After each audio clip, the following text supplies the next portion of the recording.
Tesla élargit sa gamme après la berline Model S en attendant la petite berline Model 3. Voici maintenant le SUV, il s'appelle Model X et il reprend la plateforme de la S mais avec un style évidemment différent, plus de rondeur, une plus grande hauteur et quelques particularités esthétiques. Au premier rang desquelles, ces fameuses Falcon Doors, ces portières qui s'ouvrent, qui se déploient vers le haut de manière à pouvoir être ouvertes même dans les parkings très étroits quand quelqu'un vous a collé.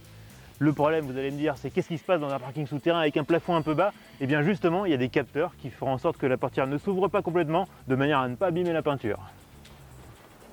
L'autre avantage de ces portes, c'est que quand on est grand comme moi, on n'a aucun problème pour s'installer à bord, l'accès est très facilité.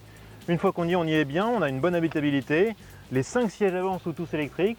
En plus derrière, on a 2 places d'appoint. Pour le reste, on a une finition soignée, avec de beaux matériaux, du cuir partout, des applications en carbone. À l'avant, on retrouve toujours cet écran tactile gigantesque avec Google Maps, avec les différents systèmes de connectivité. Sous les yeux, on a une instrumentation sur écran à cristaux liquides avec les indications des niveaux de charge, avec les indications du GPS qui peuvent s'afficher dessus également. Et puis bien sûr, niveau coffre, on a encore beaucoup de place, même en version 7 places, hein, on peut mettre 2 valises cabine dans le coffre. Sinon, en repliant les 2 sièges arrière, on a vraiment de la place. Et il ne faut pas oublier qu'on a encore un coffre à l'avant, sous le capot, là où normalement il y a le moteur thermique.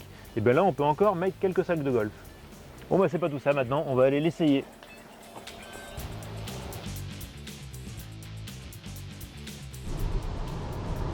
À conduire, le Model X, il se rapproche beaucoup de la Model S, ce qui est logique puisque c'est la même plateforme, les mêmes moteurs, les mêmes batteries.